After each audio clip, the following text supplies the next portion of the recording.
At ease, brother. Shalom. Welcome back to another episode of The Set Apart Man. You know, man, these suits, the elites, the Pharisees, man, they will get on national TV and say all kind of stuff that sounds patriotic. But at the end of the day, like the men and women that have served in uniform in boots, and then you have the elites that serve in suits in bunkers, let's just be clear. Their patriotism is not the same kind of patriotism as those that have actually fought, that have been in combat environments, that have actually laced up a pair of boots in uniform, whether in garrison or across the pond. Man, these suits, man, these hypocrites will say things like, man, parents should be proud of their sons and daughters that are serving in our military. Meanwhile, when you look at, meanwhile, these elites have children, but they don't keep that same energy when it comes to their sons and daughters. Let's talk about it. The Matrix is everywhere. It is all around us. Even now, in this very room. You can see it when you look out your window or when you turn on your television. You can feel it when you go to work, when you go to church, when you pay your taxes. It is the world that has been pulled over your eyes to blind you from the truth. What truth? That you are a slave. Like everyone else, you were born into bondage. Unfortunately, no one can be told what the Matrix is. You have to see it for yourself. This is your last chance. After this, there is no turning back. You take the blue pill, the story ends. You wake up in your bed and believe whatever you want to believe. You take the red pill, you stay in Wonderland, and I show you how deep the rabbit hole goes. Remember, all I'm offering is the truth, nothing more. All praise to the Most High Yah Shalom. Thank you for tuning in to another Righteous Ruach Spiritful episode. Today I'm back at it in them trenches, handling that kingdom business. Look at the last 3-4 people at the top. And look at how a lot of them, parade themselves on wearing little flags on their suits and things like that, parade themselves around as being, honorable, as being patriotic. But recently, man, we've got our own leader saying that, he wished he would have served in the military. But when you look at why this individual didn't serve, bone spurs, shin splints, diarrhea, 72-hour quarters. Wait a minute. For those that have served, we would call that a fob warrior, a sick call ranger. Man, how can you lead by example in something that you have no experience? And this is where our problem lies. Shout out to those past and present that are currently serving, that knows what that sacrifice is like. But the reality is, man, we're led by individuals who dodge war, who dodge conflict. Man, I've seen it myself in Iraq and Afghanistan. These VIPs who wear suits and loafers are supposed to be flying into a country, doing some on the ground work. But man, they're going to get, if they don't have to get off that plane, if they can just stand at the top platform, stick their head out the plane and wave to the soldiers that are standing out in a hot, a hot airfield, baking just to be waved at, and then you tuck yourself back in that airplane and freaking fly off. Wait a minute.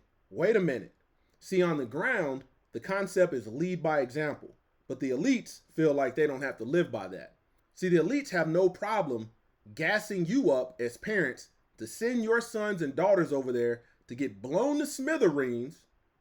Meanwhile, if their sons and daughters wanted to join and say, I want to be patriotic, I want to do like the men and women that you speak about, Dad, they're going to talk their children out of it. Man, what's wrong with the current, when you think about the current leader in charge, what's wrong with his sons? What's wrong with his grandsons? But see, they don't keep that same energy. Man, they like to be in control. They like to be in authority, but have no experience. And here's the reality. Man, I've dropped some videos recently talking about this. Man, young men, man, this is not your fight. From somebody that's been there and done that, this is not your fight. What they are fighting for is not freedom. It's not patriotism. It's greed, it's wickedness, and it's about resources. This is why every time in the news they're talking about oil, oil fields and pipelines and this and that. Man, these individuals that wear suits, these individuals that wear loafers and suits with the little, with the little flag logo that have never put on a pair of boots, man, they're not qualified to lead. Man, they're not qualified to command the troops. And it shows every time we get one of them in this seat. It shows every time. Man, there's a difference between when you have been blown up, when you have seen people blown up, when you have been in firefights, when you have had those hot rounds flying, whistling by you, and you can tell how close you are to death by how far or near that round sounds. Man, that's a different type of experience. And here's the thing. Man, we have some people that have served in uniform that, get out of the military and then go into politics. Man, I commend them for that. But the reality is they're not going to let you get but so far up, because power and authority is going to be reserved for those that have not served, for those that are spinning the narrative on, it's such a proud thing for parents that have children, young men and women that have served in our military. If I would have had the opportunity, I would have served, but I had a case of severe bone spurs, shin splints, and diarrhea and cowardness.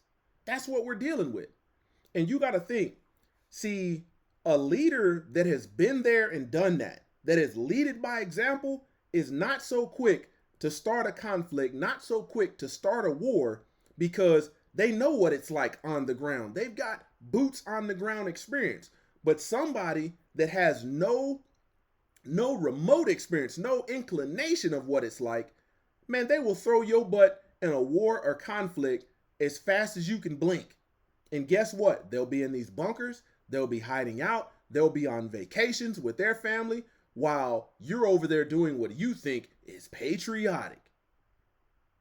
These jokers are lining their pockets up, running like, okay, let me ask you this, man. You look at our national debt ceiling, $39 trillion.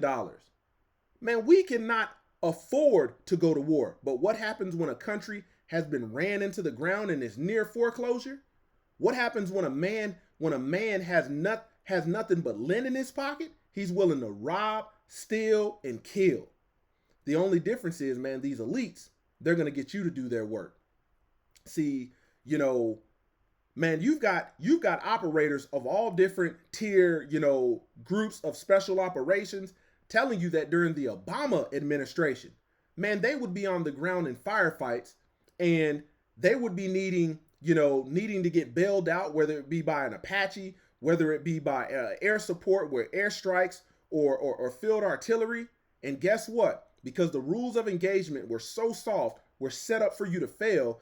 It was, man, these folk would sit up there and let you lose your life rather than bailing you out. But where are their hind parts at? Where are their sons and daughters? See, they parade themselves as being, so honorable, so patriotic. You see their families taking nice family photos, but don't get it twisted. They will send your hind part over there. If you sign up, they will send your hind part over there quick, fast, and in a hurry and get you blown to smithereens. Meantime, man, they're setting their children up, telling their children behind the scenes, no, you don't need to go do that. We're going to put you in a suit instead of a uniform. You're going to be in loafers and heels instead of boots. Hey, I'm telling you, man, war and conflicts is not a game. You got people in there signing up to say, man, I'm going to be a laundry specialist. I'm going to do this. I'm going to be, painting vehicles, painting the submarines, painting this and that. And the next thing you know, because they're short on people and recruitment is low, man, you're across the water. Man, there's only a few jobs or career paths within the military where you can have a good quality of life and avoid conflict and war. But 9 times out of 10, man, those career fields or jobs are very narrow. There's not a large capacity for everybody to do it. Everybody can't join the military and be a dental specialist. Everybody can't join the military and be a dental specialist. Everybody can't be some specific MOS or job or career field that's specialized to where you'll never see combat. There's not a large in and out call, man, there's not a large quantity of people that are going to qualify for those, and there's not that many of those jobs. But for the multitude, I don't give a dang whether you're shuffling paperwork. I don't give a dang whether you're a fueler or whatever it is.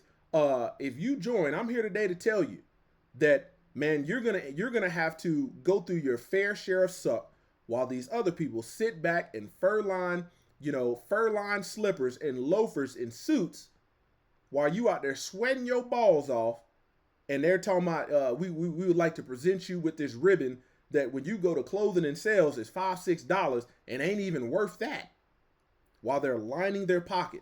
Man, this war right now is not what you think it is. I tell you, man, I encourage young men and women to read Matthew chapter 24. Read Matthew chapter 24 if you're somebody that claims to love truth. Young men, this is not your war. Man, I hope for those young men and women that are currently serving, man, I hope you can make it up out of there. I hope you can. The money ain't worth it. The money is not worth it, especially when you're led by people who do nothing but war dodge. Man, they have no intentions of sending. Like when you've got leaders that have had the opportunity and drafts have occurred and they have ducked and dodged it. Come on. Really? This, like I said, man, they'll send your butt across that water real fast, quick, in a hurry. They'll let you get blown to smithereens. They'll let you develop some bone spurs and shin splints while their feet ain't gonna never touch a pair of boots. And this is why they're constantly, this is why we're constantly losing, thousands of men and women, because we have people at the head that have no experience in war fighting functions, no experience whatsoever. I want you to think, man, you are on one side. I've told you before, left wing, right wing, they belong to the same bird. You've got some of these politicians that are anti-gun, but guess what they'll do? Man, they want to put a weapon in your sons or daughters' hand and let them go send rounds down range, but they don't want to get their hands dirty. You ain't qualified to lead. I'm telling you, man, like this country is near foreclosure. It's near foreclosure. What happens when you can't pay the bill on something you owed and you default? Man, you get foreclosed. Well, you might want to focus on getting you some beans, getting you some bullets, getting you some precious metals, and sharpening up and honing your skills for your family's sake. Because that's about where we're headed. That's about as patriotic as you can be. But going to fight a war that you are gaslighted into thinking it's for freedom, and they're feeding you bad intel, telling you anybody that they go to war with or conflict, they're automatically telling you that we're the good guys and they're the enemy. Wait a minute. Some of these places we just roll up in their backyard and call them the enemy. And like a good trooper, like a good warfighter, you say check Roger and you go in there like an Apache pilot. Man, you'll cleanse a whole village.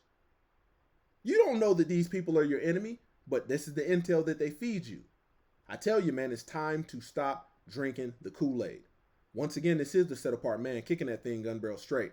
Until next time, stay set apart, stay disciplined, and stay in the word of the Most High Yah.